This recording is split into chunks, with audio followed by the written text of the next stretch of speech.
Nice word, Noe. Hi, friends. Westo Enrico here with his beloved special angel sweetheart Rachel, Hi. hero of all mankind. Um, and Rachel and I were just chatting briefly before beginning this stream regarding the fascinating question of how many different kinds of parlors are there? You got your beauty parlor, you got your funeral parlor, you got your ice cream parlor. What other kind of parlors are there? And what makes them a parlor instead of something else, like a regular shop? I don't know. That's what I'm asking you guys. Trying to figure it out.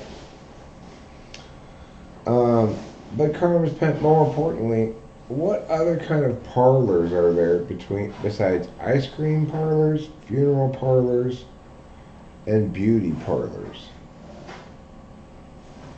My grandmother used to go to the beauty parlor. Apparently it made her beautiful.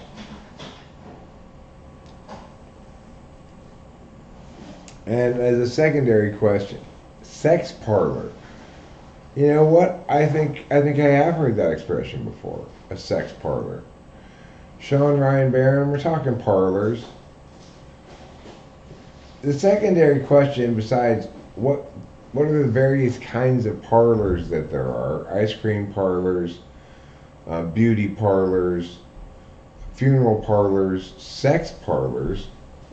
I think that possibly could be used like that. What other kinds might there be? But the secondary question of just as great importance, what distinguishes a parlor from a regular room? What makes it a parlor? You know? Very important question. Yeah. Is it your mom's face? It could be. Kinds of parlors. A question of grand importance needs to be discussed at great length.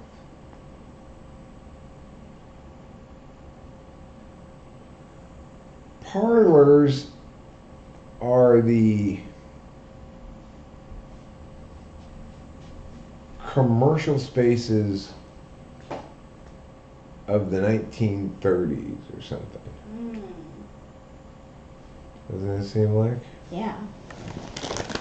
Like, I wonder what, if you look at the Google, you know how Google you can look up a word and it'll tell you its usage over time? Like, how infrequent or frequent its usage has been? I bet parlor,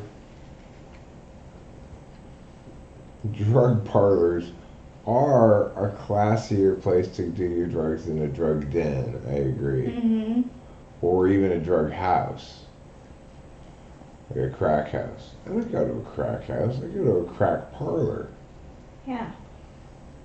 I'm classy.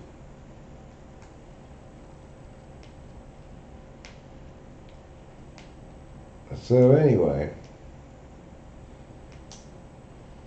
we're thinking of, at our new house, to convert every single one of the rooms into a parlor.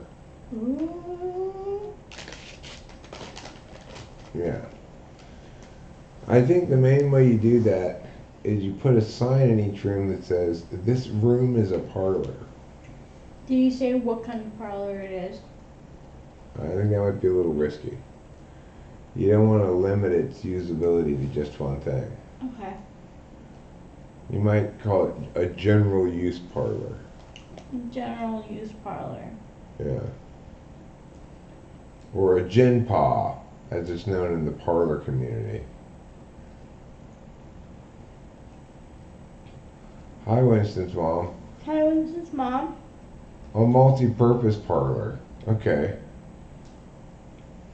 Multi-purpose parlor. It's amber parlorius. It's amba parlorius. It can serve both as a left-handed parlor or a right-handed parlor. Mm. I guess that would be amber parlexterus. Amba parlexterus. If you have a parlor that's just as good for left-handed people as right people, it's called amba parlexterus. Hey, talk about something like the news. The news is that thing that you can watch on TV that tells you what's going on in the world. It's the news. N-E-W-S, the news. How's that? Was that good? Is that what you were hoping for?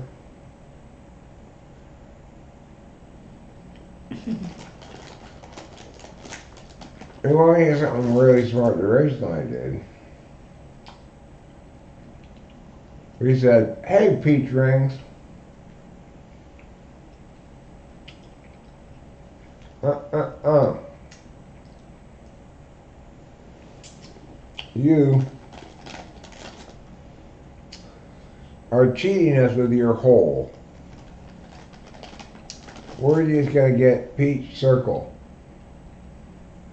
with no hole. That way we get all the peach ring plus the whole part."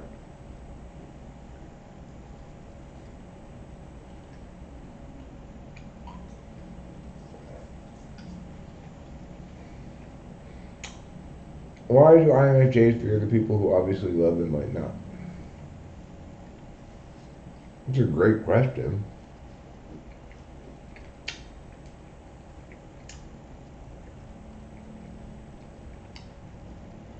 Do you think that's true?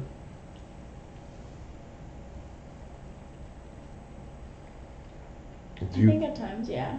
Do you fear that I might not love you? Yeah, that someday you might not. Neither of us trust emotions very much. I mean, it's like that conversation we were having in the car. People mean love in two ways. They mean it treating people well, and they mean it feeling this strong emotion. Mm-hmm. You and I don't do a lot of that feeling the strong emotion part. No. And especially because you're SI back swap, our habits of treating each other well aren't very convincing to you. Yeah. Yeah, it should. It sounds so obvious. Well, I mean, it's a cognitive function thing, you know? Yeah.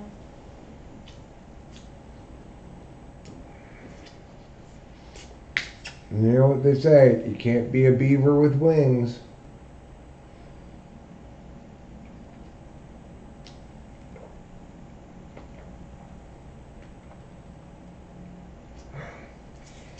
Joseph's an INFP. He's just curious about INFJs. I don't blame you for being curious about that.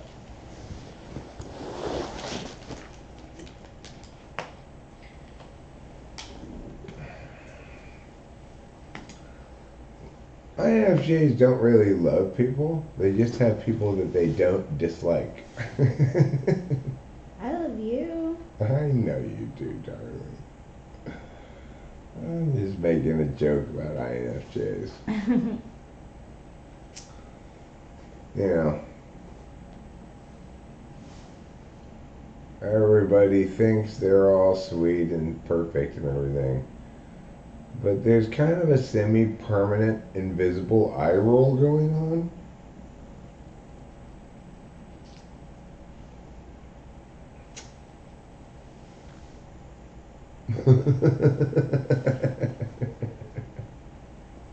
Was that it right there?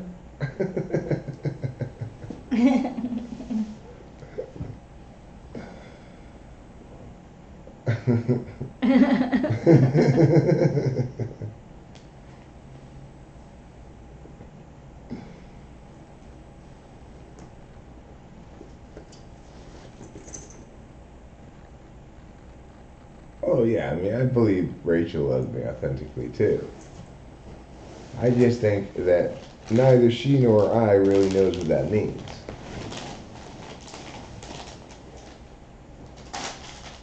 Like I was explaining to the car to her, well, I know I'd be completely broken without you. I guess that's love. I love that yakisoba. I love that yakisoba I too. know, sadly I took it away a little because I was eating it last night and it was like a nice snack. Oh, you mean our leftovers? Yeah. And then they left us leftovers that we probably didn't want Yeah. from last night from Millie's. Yeah. No, I don't doubt that Rachel and I love each other as authentically as people who have F5, 6, and 7 can love, you know? We definitely treat each other very well. We definitely value each other very highly. And we definitely appreciate each other a lot. It's just that um, that INFP kind of love, where you see this kind of sparkly, like feeling thing in their eyes when they're looking at you or whatever. That's not something Rachel and I really do a lot of. No. We don't. We don't gaze into each other's eyes and say, "Oh, my darling, my darling," like that.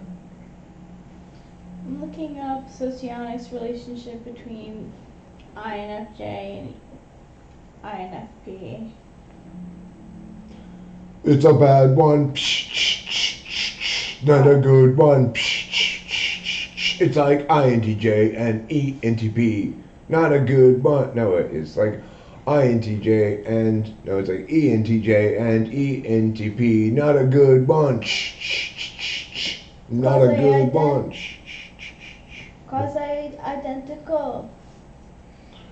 Quasi-identical. Mm-hmm. INFJ and INFP. Yeah. These are relations of major misunderstanding.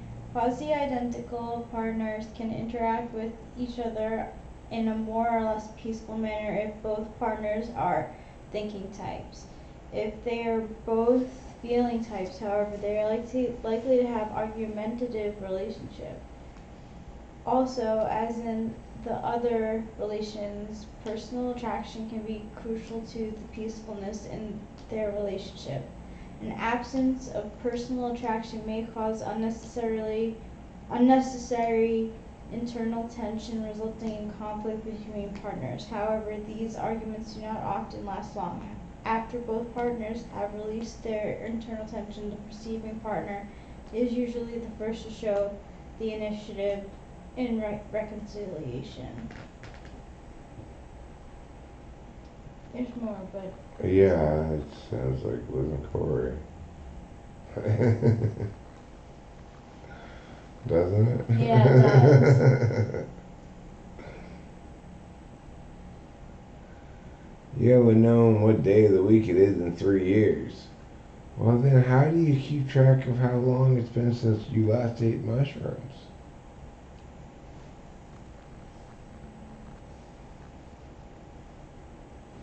Good question, that boy Klaus.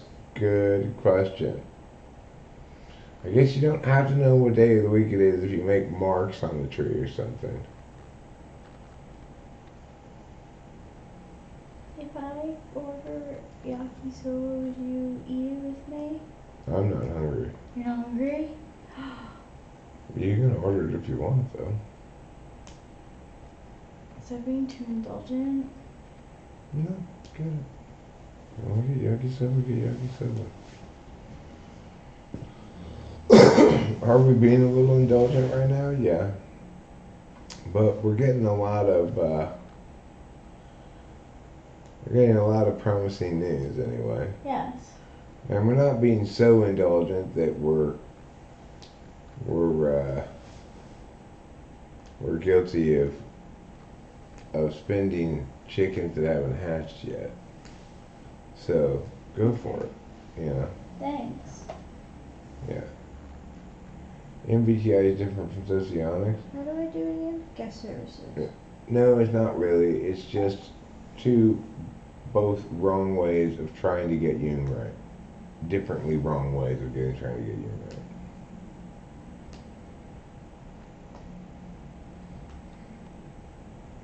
But I do think that socionics intertype relations are pretty good descriptions of intertype relations.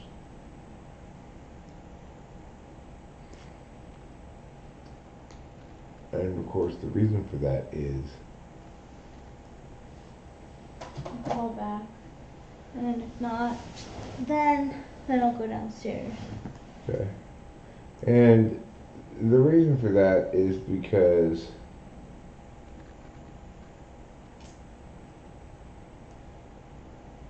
with the socionics intertype relations, you don't have to understand mechanically why it's the way it is. You can just observationally determine how it is, right? So socionics is capable of getting that right because it doesn't require a mechanical understanding. And that's why the intertype relations is the best part of socionics, because you can just observationally see INFJs and INFPs together, make pretty accurate descriptions of how their relationships work out. Even if your reasoning is wrong, the description's right. There's more to it too. They said on a positive note, there's like more stuff, but I was just reading the first paragraph.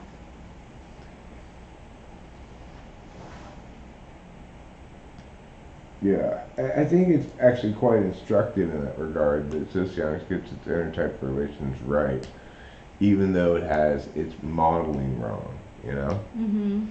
It shows how different kinds of claims require different kinds of substantiation and are more easily or less easily substantiated. Relational things like watching two people interact together provides you much more observational data than trying to figure out about one person, half of whom is internal.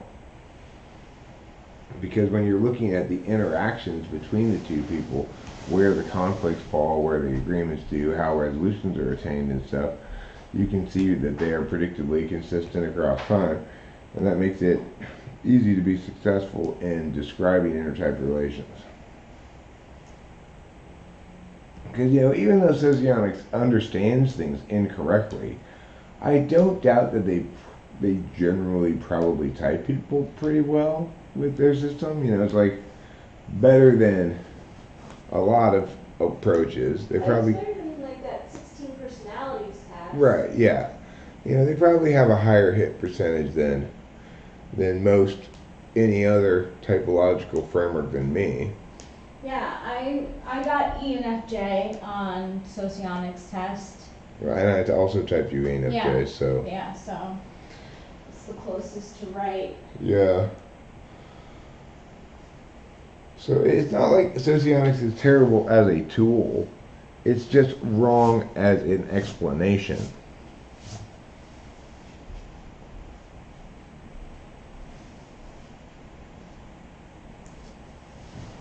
I gotta go smoke a cigarette. Can you hold down El Fuerte? Yeah, sure. Hold it down with your strongest arms. What do I need now to go outside? I need my cigarettes and also my key. Here's the key that I need for outside, unless it's the old key, in which case, boo for me. But I think I threw the old keys away, so I'm okay. And I got my wallet if I need to get it anyway. And I got my phone in case somebody calls me. Will I be gone too long? No, I'll be right back. Do I have myself a lighter? Yes, I have one, in fact. What I wish I could say, but I cannot lie to you that I didn't really have a lighter. Now I have her in my hand, now I do, and I'm going outside to be a fighter of no smoking rules everywhere. Goodbye. I'll see you in a little while. Don't be somewhere. Okay.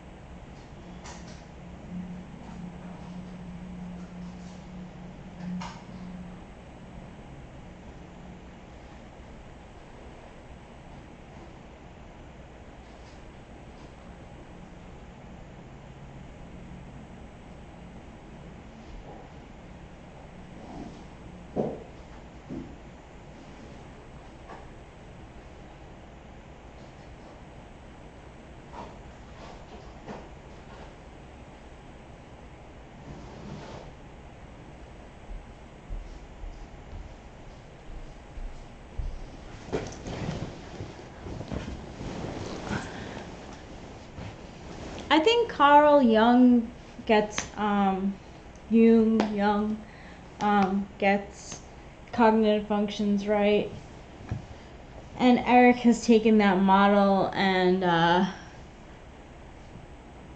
really gotten it right.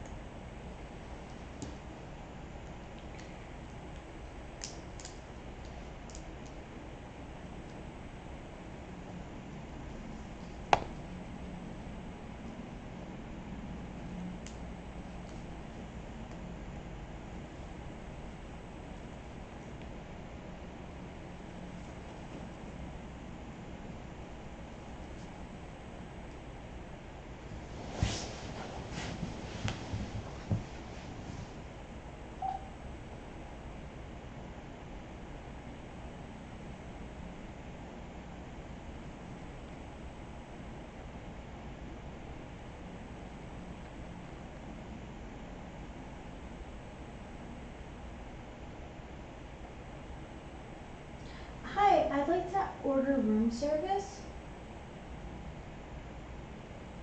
Thank you.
Oh my yakisoba! I'm hungry. We have peaches. Gummy peaches. Is the place in the market yet? Karma's Pimp? Yes, it is. We, tomorrow's the last open house. And then we meet with Dean to talk about offers and whatnot.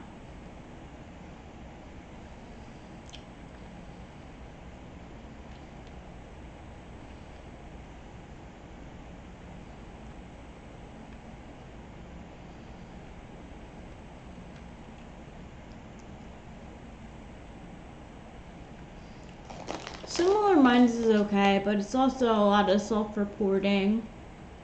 And if you don't know much about yourself, like I did not know much about myself. I self-reported incorrectly. It's interesting. I can think about when people type me wrong, like typing me as ESFJ, and I'm like, sometimes I have moments where I'm like, oh my gosh, what if I am ESFJ? Like I'll just say something that reminds me of an ESFJ, and I'm like, oh my god, what if I am ESFJ? But I can't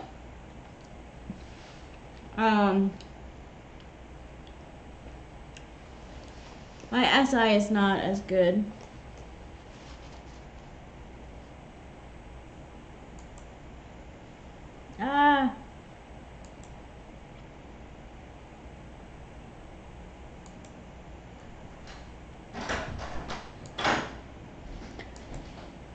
I lost this screen with the chat on it.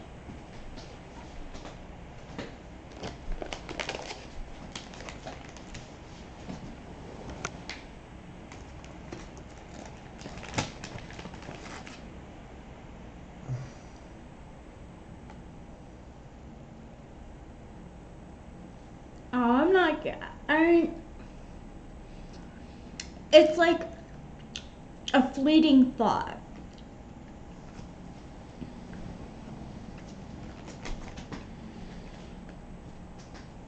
Fleeting thought of fleeting thought. Did you successfully order yourself the after No. You want me to do it for you? Want to try? Yes. Where are my glasses? It should be like somewhere nearby, I would think.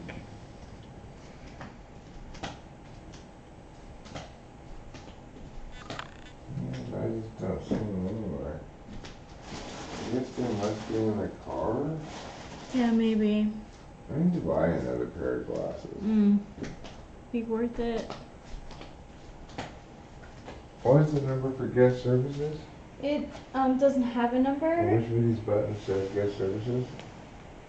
Oh, restaurant you want. No, I don't. Which one says guest Okay. services?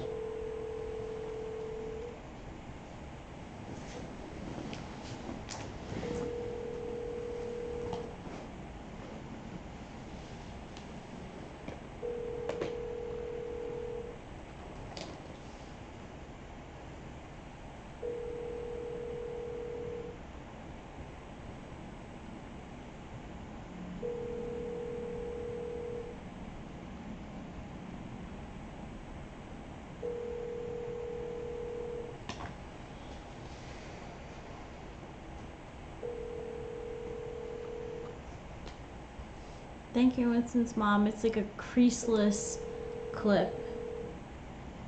I liked it because it had hearts.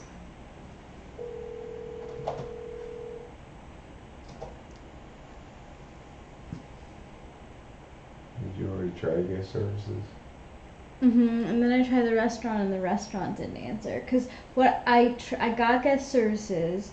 They transferred me to the restaurant, and then the restaurant didn't answer. I see.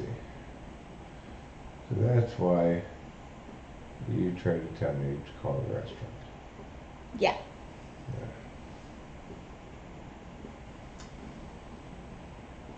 See, last time I successfully ordered room service, I called guest services.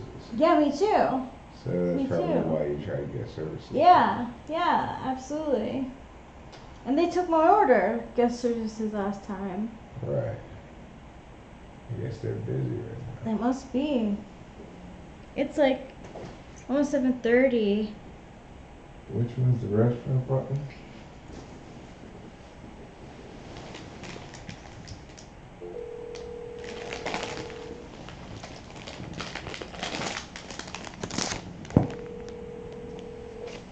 Good evening, thank you for calling the restaurant. This is Eric, how may I assist you?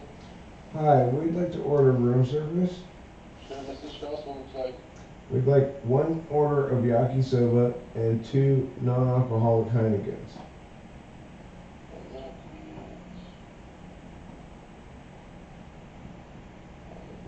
Got it.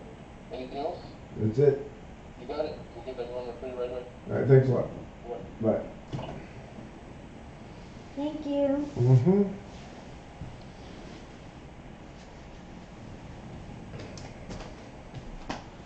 We do have something sweet after We the had peach yakisoba. We rings. got pink peach rings without the ring. We also The went whole- down earlier for snack time and had tiramisu and coffee. So.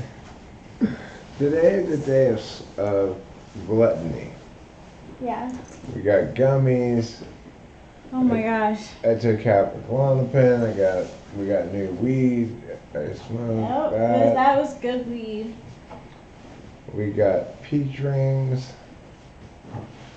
We've ordered room service twice, and I ate at the hotel restaurant for breakfast. This place is expensive to eat at, too. But we've been getting so much good news from our realtor. We're feeling like, well, maybe we can indulge a little bit. Yeah. Because the realtors keeps, like, all the news just keeps getting better and better and better. I just hope we don't get bombed, like, with Janet. Like, that was, I mean, because it could happen. It can happen where someone pulls out of an offer. Oh, well, that can happen. But basically, from everything I can tell, we've already received at least 6 offers. He doesn't want to tell us what they are because he doesn't want us to jump at an offer. He wants us to wait for this process to play out, get all the offers by Monday evening, like we said, we were going to, and he thinks that this is my interpretation of things, okay? Is that we've currently gotten a cash offer with a 10-day escrow because he called to ask basically if it was possible for us to get out of here that fast if we were to get a cash offer that was good enough. The only reason you'd call and ask me that question is if that scenario has already happened. It's too specific a question to ask in any other context, right? So, we're feeling pretty good about things. He said today was at least as busy as yesterday, in which he told us we had 150 people go through there. Keeping in mind, of course, it's not 150 distinct buyers, right? Families of 4 or 5 people. So, but that's still 20, 25 buyers, potential buyers, Yeah. That's great.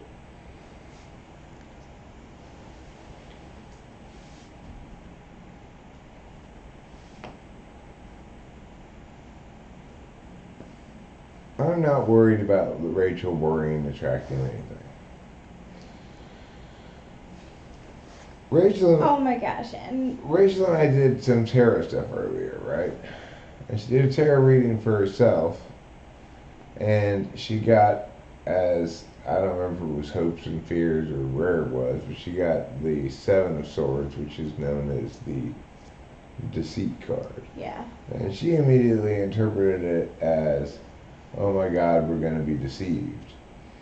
But then I did a reading, and I got the upside down deceit card. And so I interpret that as Rachel's going to be worrying about getting tricked, but everything's going to go fine. And not for nothing, not to sound like a know-it-all, Winston's mom, but I used to study law of attraction. Like I studied The Secret and stuff, so I'm like I'm way ahead of that. The reality is with that law of attraction stuff, there are magics of that sort in the world, Sure. but they require an expert wizard.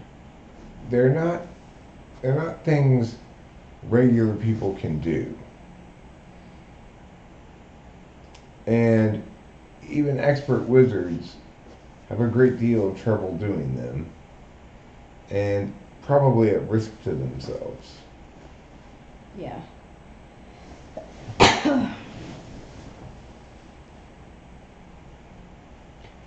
I think there is something to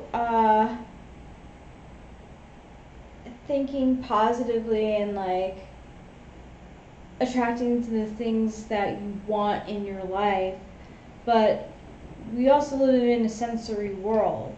So there are going to be things that you can have like as many expectations as you want, but it doesn't necessarily manifest in the physical, like for people. Attitude is a feeling. Whoever wrote that is projecting their capacity to choose their feelings onto everybody.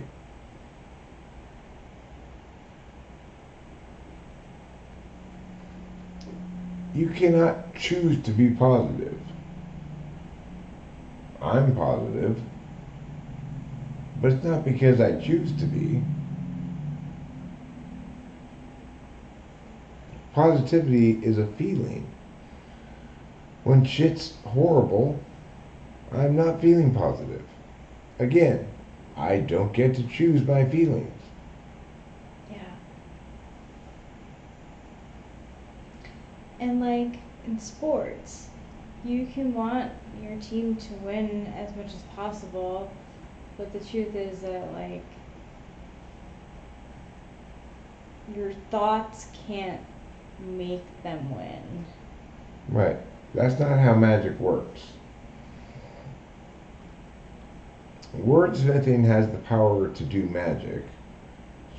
Practically the only thing that does, besides chemistry, nuclear physics, maybe, you know. Yeah. But it requires a vastly more subtle and intuitive mind than those who try to teach the world the secret of the law of attraction. That person's not smart enough to be telling other people what to do. Telling other people what to do, how to think, what to believe, is the business of very careful philosophers. And it is a shame that instead what's being consumed is the excrement of very careless halfwits.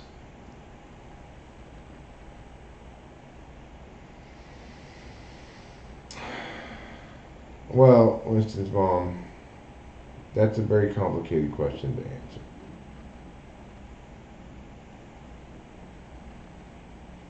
Magic works best when you're never forcing anything. I would agree with that. And when you're aware of the opportunities to non-forcibly direct. That's a very good point.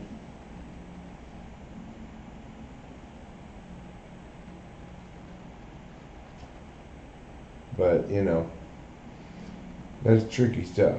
There's another kind of magic, which I would call reception magic, where somebody receives from nowhere a brilliant song. But that's not the kind of magic you have any power over at all. That's true. That's the kind of magic that happens to you. You don't cast those spells. What's the most magic thing that has ever happened to you, host Eric, Rachel?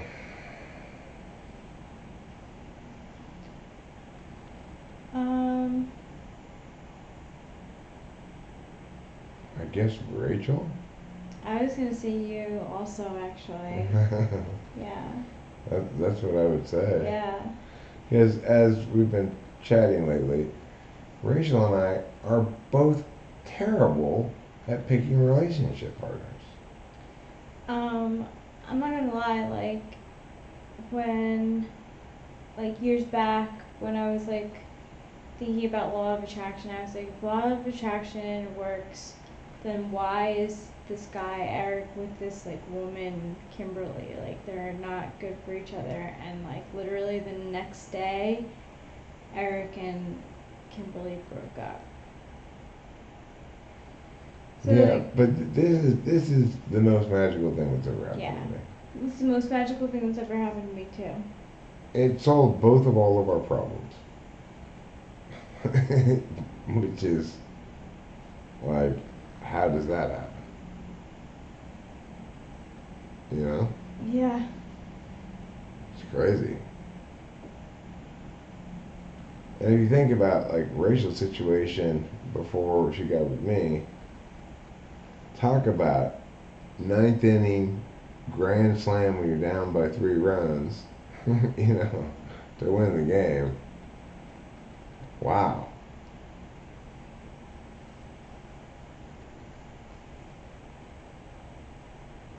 Another very magical thing that happened to me was that owl. Yeah. We saw 2 owls.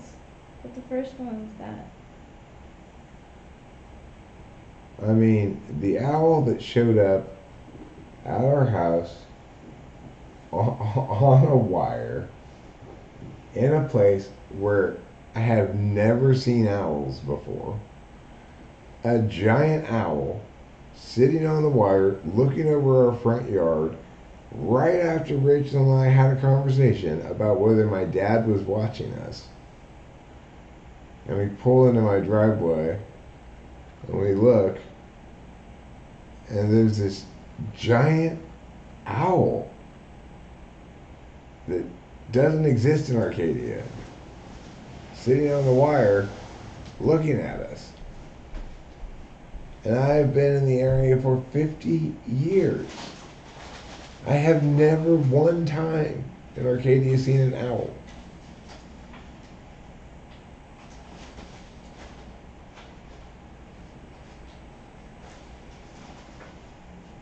So, that was pretty magic. Yeah, that was pretty magical.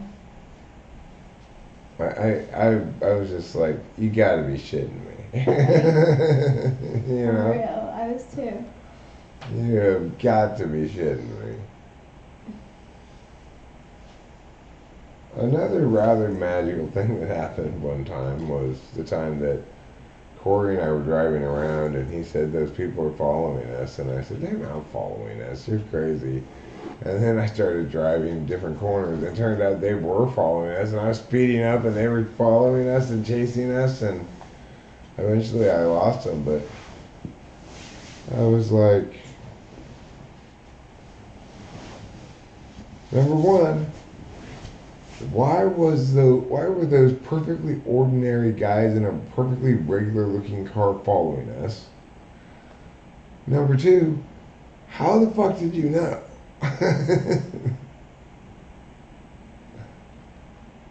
This was a long time ago. I have no idea.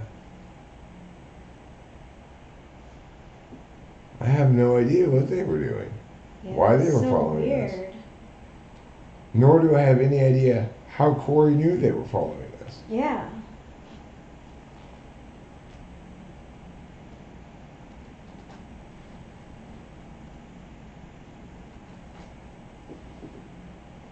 To this day, I have no explanation for it.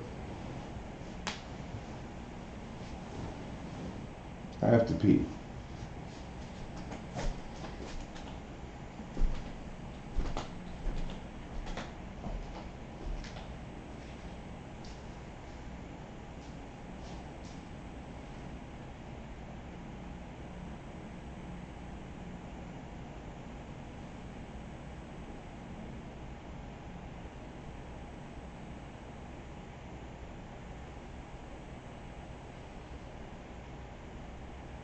tweezer is a juicer grabber.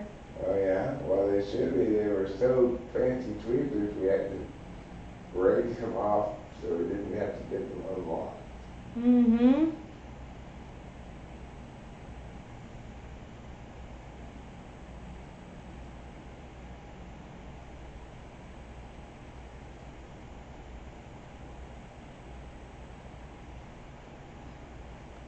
You know, back in grade school, my nickname was Fancy Tweezers. Yeah? Yeah.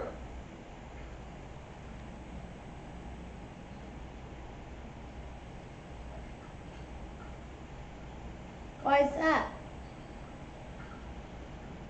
Well, because I was fancy and I always like to tweeze things. Hmm.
To tweeze.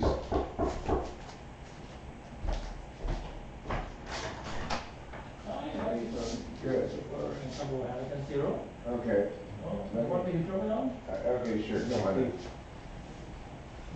Here. Hi, how are you? Hi, good, thank you. So, And then let me sign this thing. Okay. thank you. Thank you.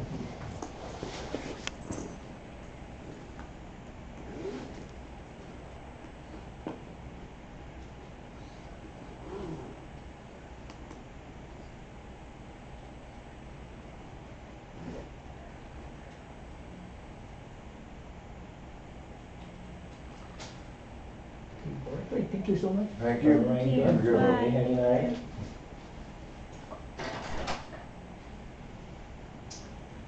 Well, it looks like our beers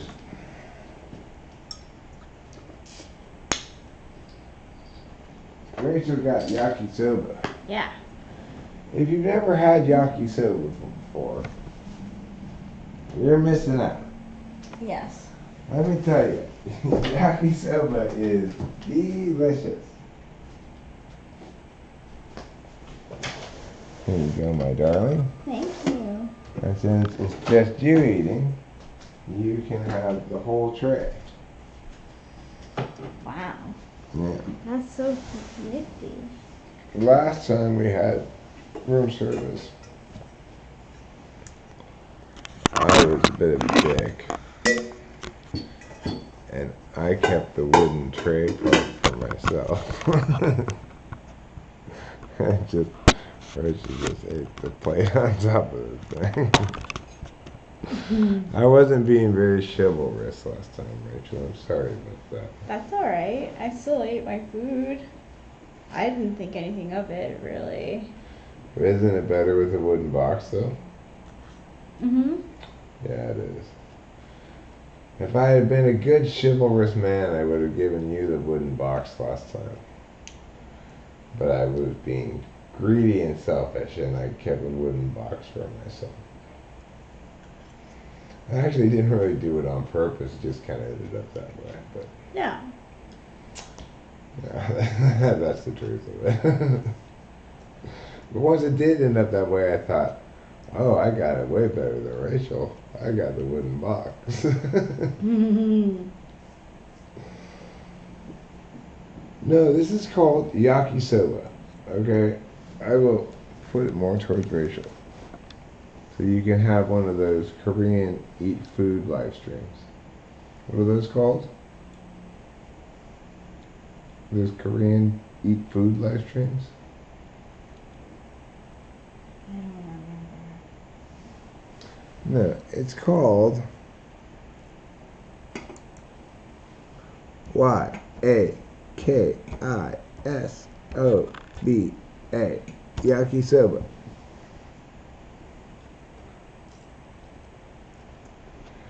And the thing is, my friend Liz introduced me to yakisoba a long time ago.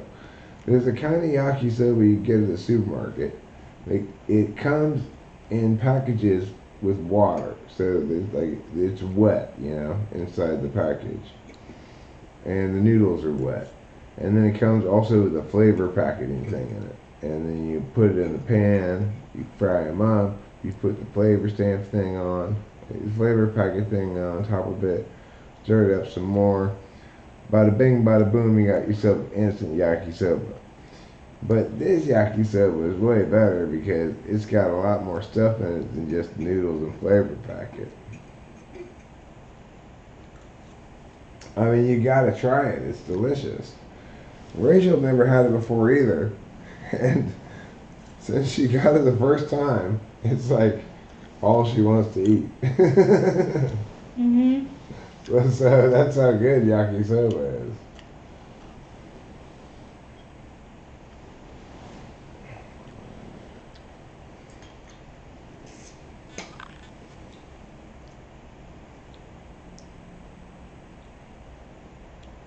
You can make it spicy with Tabasco sauce.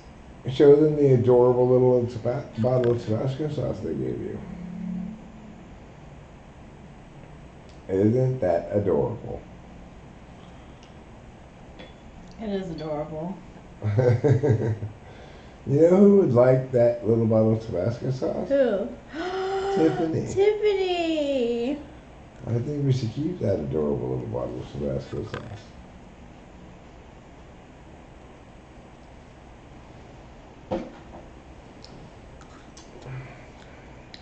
What do you think she would say about it? Of course I want a Tabasco sauce. I found that. I found it, Tiffany. Yeah, I'll talk about July.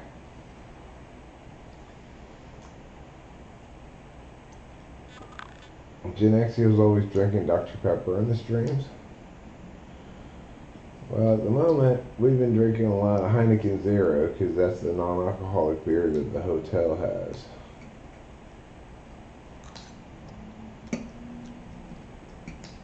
I didn't know that Jen Zennial was still streaming.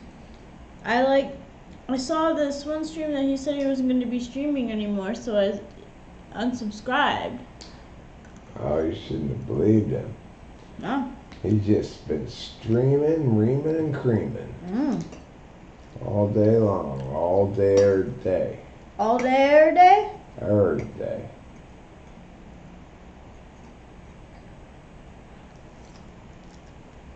So we're down to more or less our last day of waiting. We've been waiting, mostly enjoying ourselves here at this hotel. Waiting for this real estate process. That's good that he's still streaming. But we more or less have one more day of waiting. Yeah, one more day. Dean will give us an overview tomorrow night on the phone, and then we'll have a meeting with him Tuesday morning where he's got everything on a spreadsheet for us to look at nice and tidy. And then we'll make our decision, We'll probably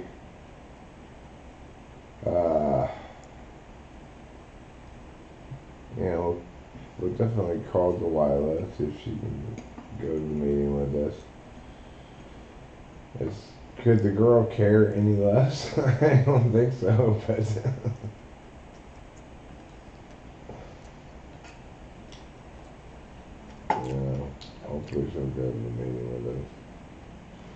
If not, she can just join us remotely and then sign electronically. So That's probably what'll happen. yeah, she's not big on driving to our house.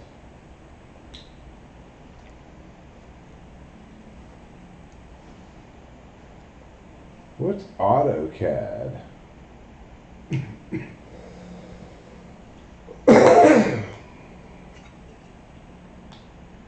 AutoCAD, AutoCAD, don't do your CADing manually.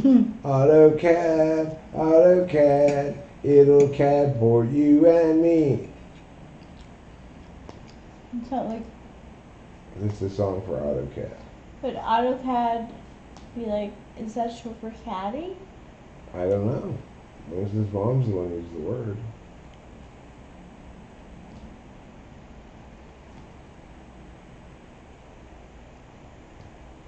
See?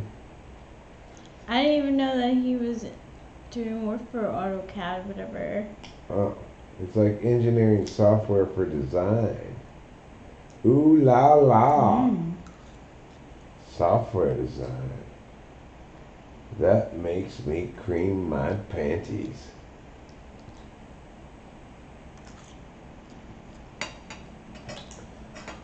When I say cream my panties, I literally mean pour cream down my pants.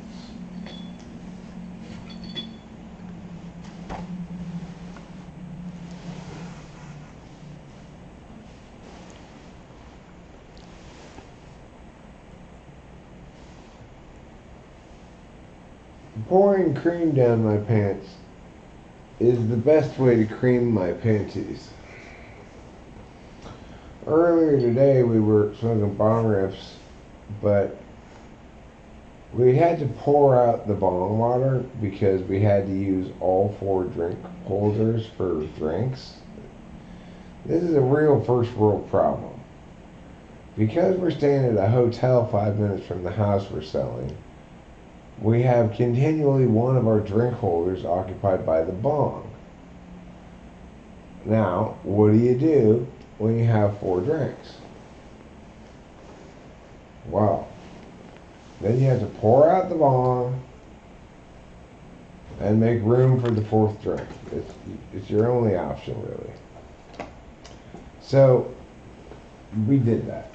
And then the next time we went to pull bong rips in the car, what don't we have with us in the car? A bottle of water. So, what we do have though is a cup of coffee that I'd originally gotten from the lobby here at the hotel. And at the lobby here at the hotel, they have free coffee in the morning with actual half and half that you pour, right? So we said, well, we'll just use coffee as bong water. And we did. And we smoked through it yesterday. And we smoked through it today. And then tonight it occurred to me, Eric, you should pour this bong water out. Because it has dairy in it. Yeah.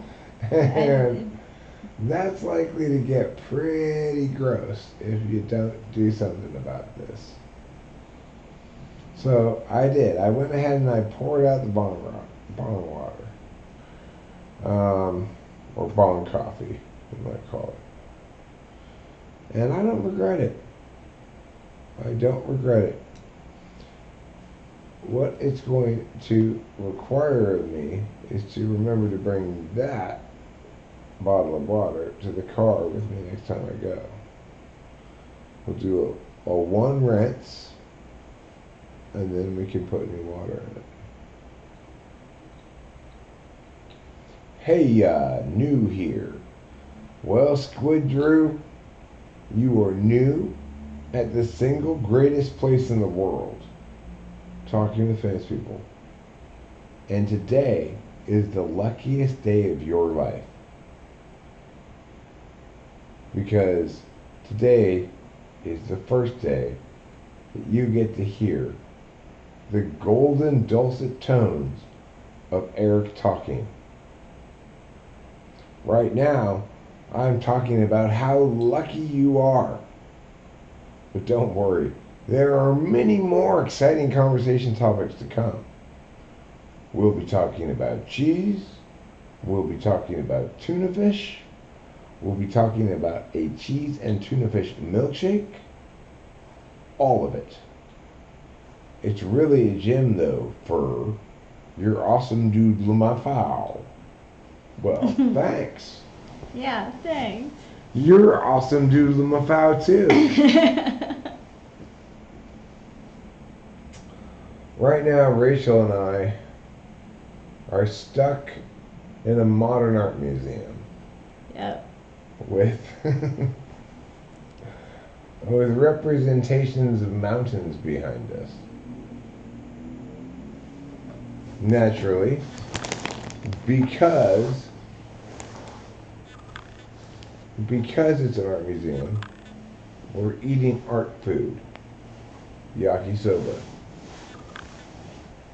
Yakisoba is known as the artist's cup of noodles. Like cup of noodles, it's kind of ramen-ish. Unlike cup of noodles, it doesn't have any juice. Right? Right. It's not soup. No. There's nothing soup-like about yakisoba. No, there isn't. That's its advantage that it has over cup of noodles or top ramen. Rachel was mad because last time they took her leftovers away when we left the room. Yeah. I was hoping to, Like, hey, I could eat that shit all night long. What are you doing? I'm a grazer.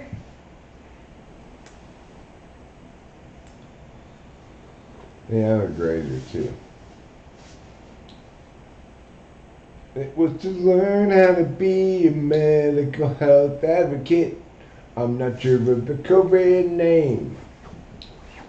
You know who's a good medical health advocate? Eric. Yes. Yeah. One of the best skills that one can have in being a medical health advocate is yelling at people. Yeah. Yes, it is. So one of the most important skills. Rachel and I had a fun time earlier trying to throw a bottle cap into a trash can from 4 feet away. Yeah. She won the contest. Well, let's try again, okay? We're going to have another Okay. contest. Do you want to go first or second? We're So going for where did the... I go? You go first this time. I think I went first last time. Okay, then I'll go first this time. We're going for the black trash can From here. here. Alright, so we're aiming for the black trash can. Okay, let me show you where the black trash can is. Bit of a tricky shot. See, it's around the corner of that brown thing. Okay.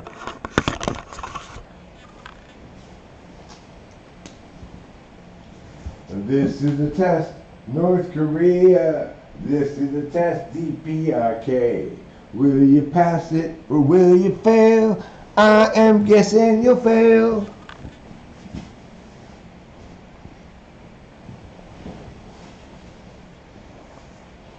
Alright, Rachel.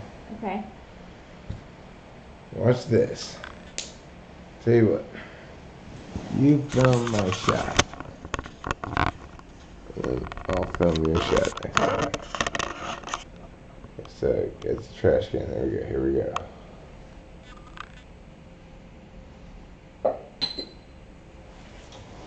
I missed. Okay.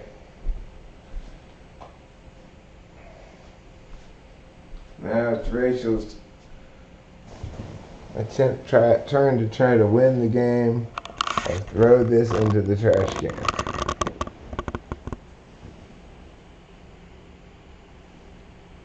Yeah. Did you make it? Yeah. Wow. That is not surprising. I thought when we started that game, I thought, I can almost guarantee you Rachel's going to win this game. Yep, there it is. Look. There it is. She made it. You can still try. Okay. You mean I can try to be first loser? Well, let's see. Actually, you had 2 attempts. So, I did have 2 attempts. so if I get it in 2 attempts, I guess we Then go to we penalty would kicks, tie. maybe? Yeah, penalty kicks. Then we might have to go to penalty kicks. All right. Let's see. You ready to throw it? Yes.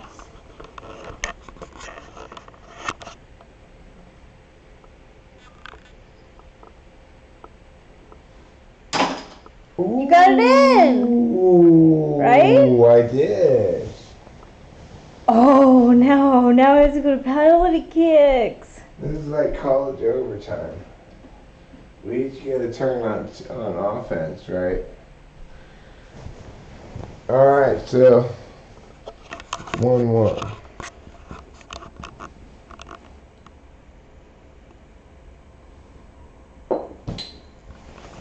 Missed. No, but Drew, that's an example of you doing a lot of self-reporting. There's a big difference between you doing a lot of self-reporting and you actually paying attention in certain ways. Okay.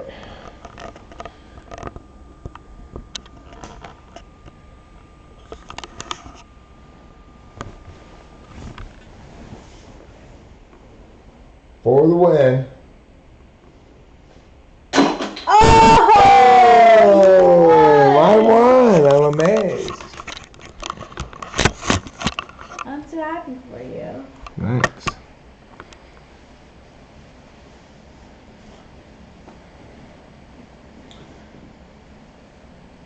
No, that's have to earn having sex with her. I have to beat her at bottle cap basketball. It's weird. Otherwise, no loving for Eric. This is the first time in 3 years I ever beat her at bottle cap basketball too, so I'm losing my virginity tonight. Wow.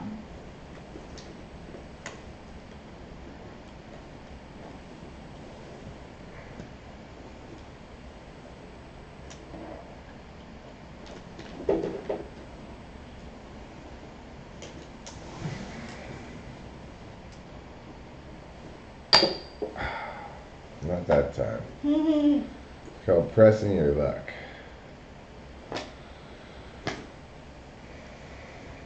It's the mating ritual passed down from our ancestors, right?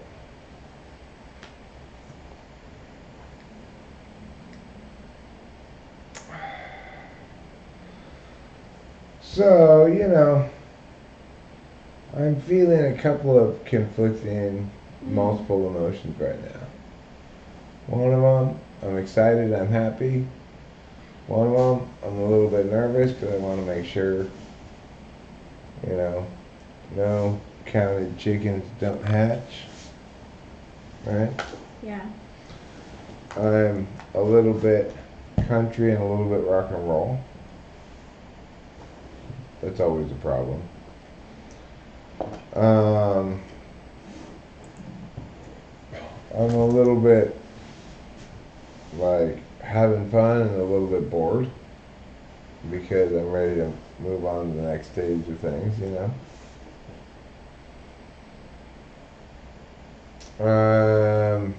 A little bit wanting to live stream and enjoying this, and a little bit thinking about what's going to happen after we're done. A little bit wanting to continue this pattern of little bits, and a little bit wanting to go smoke a cigarette.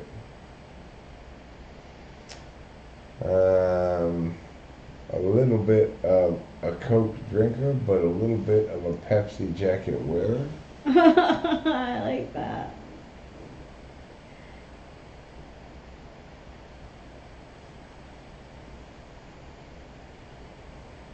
I'm a little bit of everything. What is winter Earl Grey? Well, it's Earl Grey tea with a piece of wintergreen gum stuck in it.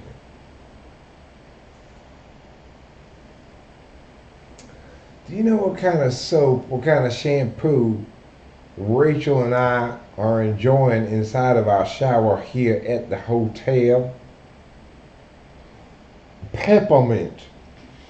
Actually, The shampoo, I didn't. the shampoo makes you smell just like a candy cane. I used it as body wash. Did you? Yes. Well, whatever you want to call it, shampoo, body wash, soap, whatever, we're all the same Yes. thing.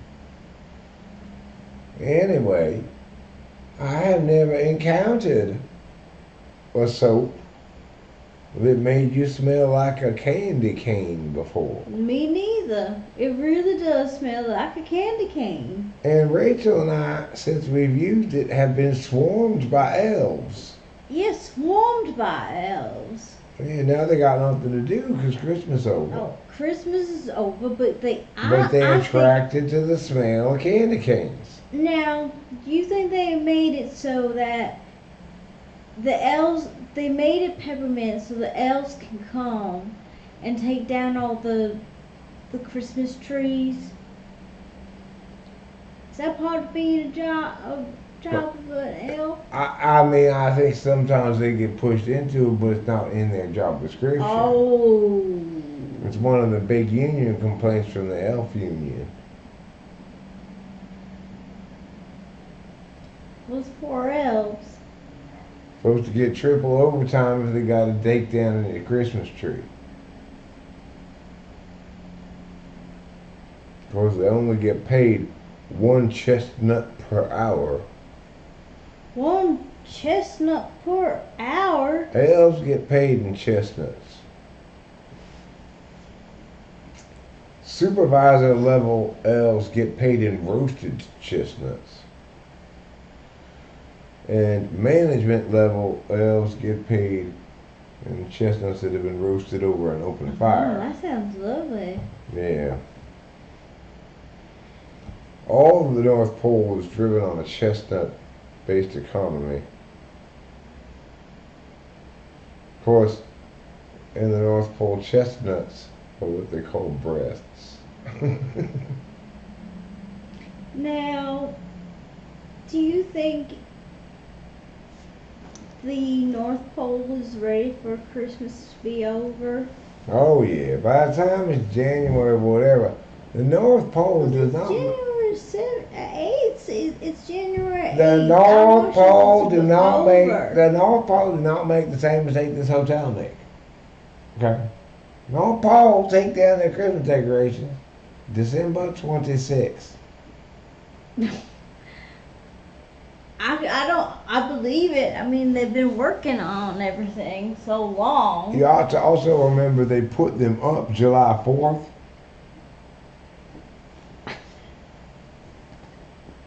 But still, I appreciate them taking them down December 26th. Yes, I do too. I do too.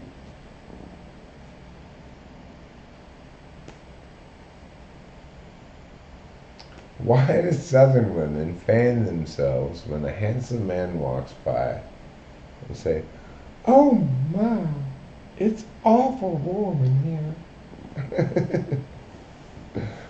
That's an excellent question, Bobby. I don't know why they do that. But I too am curious about it. Oh my, it's awful warm in here. That's how it really goes. The Southern women at the height of her powers. Ooh, at the height of her powers. Yeah, that's how she seduces the Southern men. Who say, "I do declare, madam, may I offer you this handkerchief?"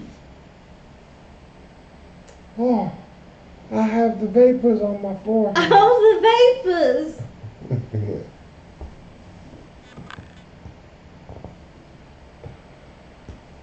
Yeah, Southern people are funny. They have the grace of old-fashioned plantation traditions. Southern grace. Yes, the vapors. Southern women often come down with the vapors. Yes, and if you're in the 20s, I feel like in the 1920s they came down with the vapors too. They needed a lot of fans and smelling salts. They needed a lot of fans and smelling salts. We don't use enough smelling salts anymore, I don't think. No, and when did they invent fans? Ancient Egypt. Oh, I meant electrical fans. Oh. Well, probably shortly after they invented electricity, I would guess. That would be one of the obvious things you could power with electricity that would provide a useful service. I'm wondering because in The Great Gatsby there's a scene where it's very hot. A hot place. Uh-huh. And they open all the windows to make it cool, but it doesn't even make it cool. It's still very hot. Well, they should have hired some Egyptians to fan them with Oh, you are so correct. Of course they should papyrus. With have. those big papyrus fans. Yes, that's the only way to show how you're wealthy. Yeah. Egyptian fanners. Yes. Of My course. favorite kind of fanner. Okay, I'm gonna go back to that damn stairs to smoke another a cigarette. And when I return, we may continue live streaming, Yeah. or we may not. Cool.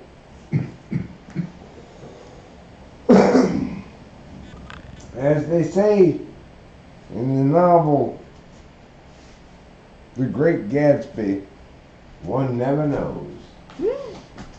They say that the Great Gatsby. One never knows. One never knows. They might. There's a whole lot of old sport. I'm gonna eat me a bite of this yakisoba. Oh, I hope you do.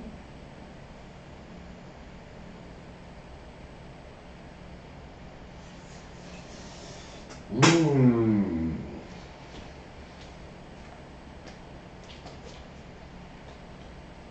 I cannot help but notice, well, they successfully included both the yaki and the soba. Mm.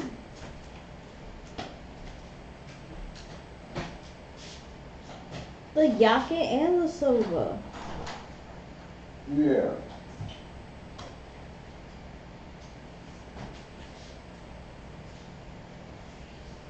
See you in a little.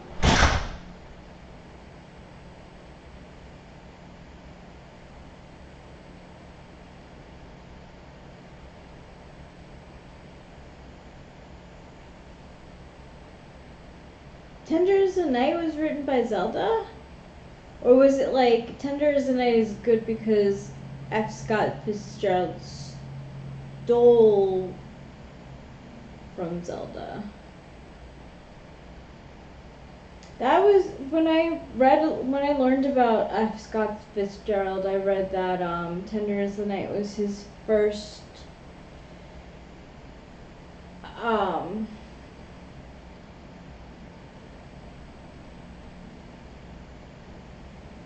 it's his first book that got big.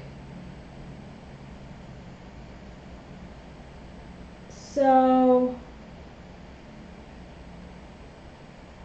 oh my gosh, Carrot, that's so funny. That exact quote, Jeffrey had to analyze for class.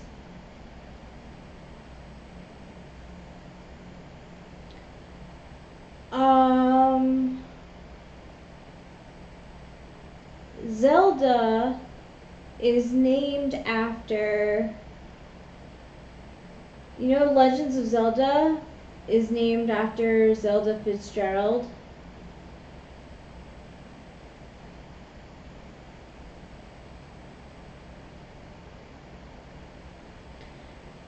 Carrot, the quote about the shirts, Eric was saying she was crying because it was FI and he was showing his wealth through FE. And I think he's right. I think Daisy Buchanan is more of a FI character and Jay Gatsby is more of a FE character. And that quote, and like I like large parties, they're so intimate, and small parties there isn't any privacy.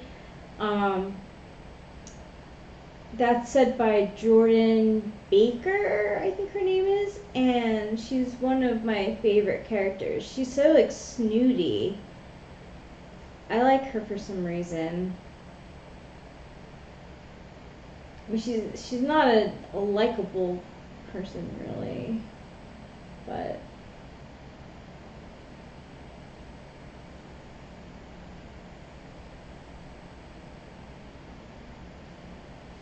it's funny because she's not really like.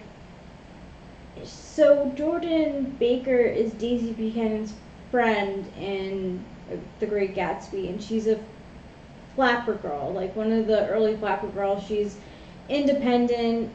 She is a famous golf player, which is big for that time. You know, women getting independence, and she's also playing in a male-dominated sport. But the thing is that she's a cheater.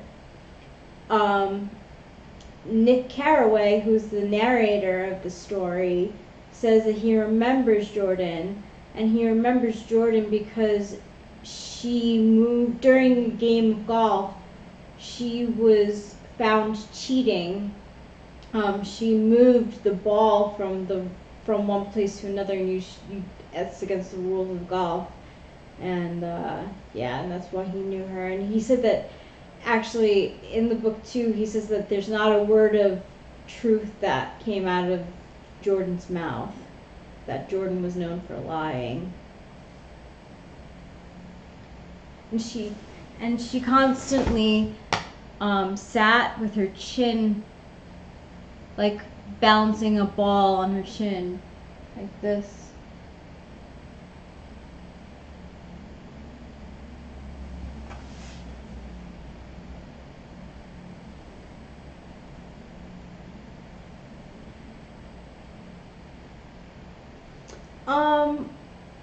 It's said that F. Scott Fitzgerald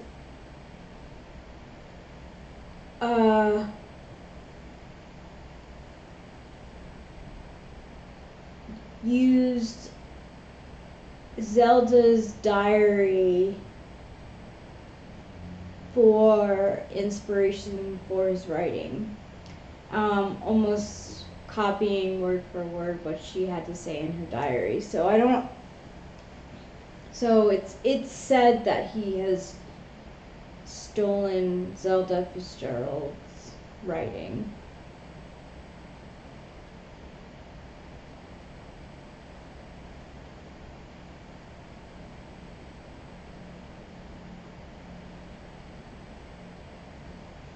He wrote The Great Gatsby in France.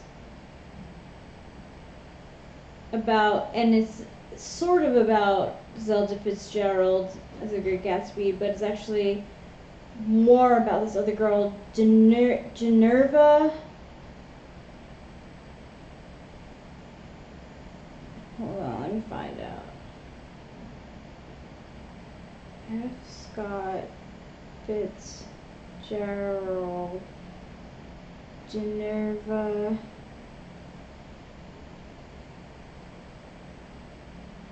Generva King, who's this like southern debutante sort of lady who he had while he was in the war, a little romantic fling with. And yeah, it's supposed to be about how he thinks of Minerva as having white old money, and he's this like the opposite.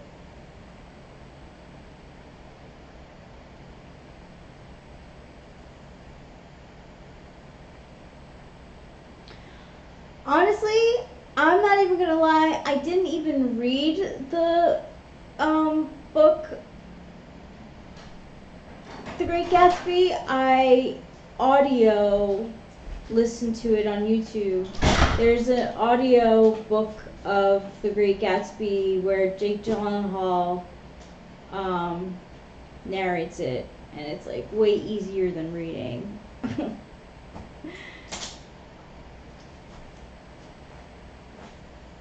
I liked the film. I thought it was pretty good.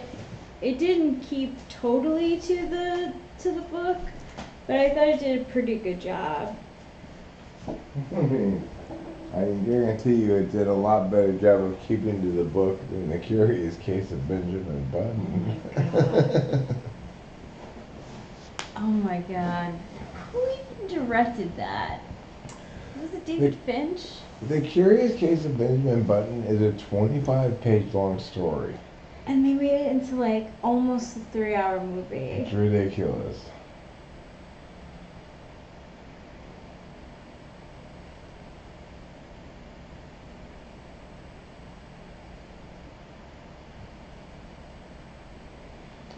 He had a hard life, Scott Fitzgerald. Yeah. A lot of artists do, you know. Even the ones who don't often do. Like Mark Twain, he had a pretty great life, but he was always getting himself into financial problems.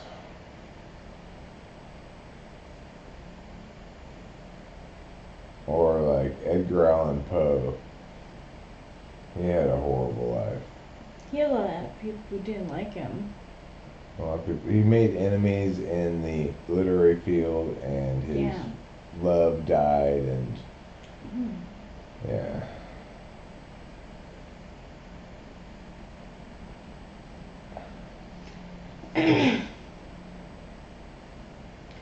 Carrot posted that quote that Jeffrey had to analyze.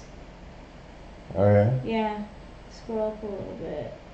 Did you tell him about my analysis of it? Yeah, and Carrot agrees that Daisy Buchanan uses a lot of FI. Hey, Karen knows about yakisoba. Yeah. Yeah, yakisoba is great.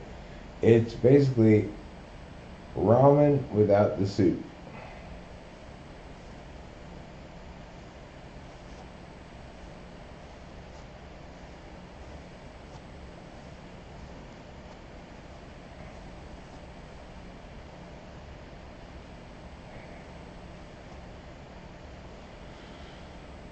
Well, I think I'm about ready to wrap up streaming, actually, if it's okay with you. Yeah. And there's a football game on right now. It looks pretty good. Oh, good. Green Bay versus Detroit. They're both 8-8, so they both should be in contention for a wild card spot. And I think it's a tie game. I'm interested. So thanks all for being here. We love you with our emotional hearts. Yeah, I've tried pho. It's alright. The whole point about yakisoba is it's not soup. Pho is soup. I'm not a big soup fan in general. See you later. Love you. Don't forget to eat plenty of cheese. Peace out.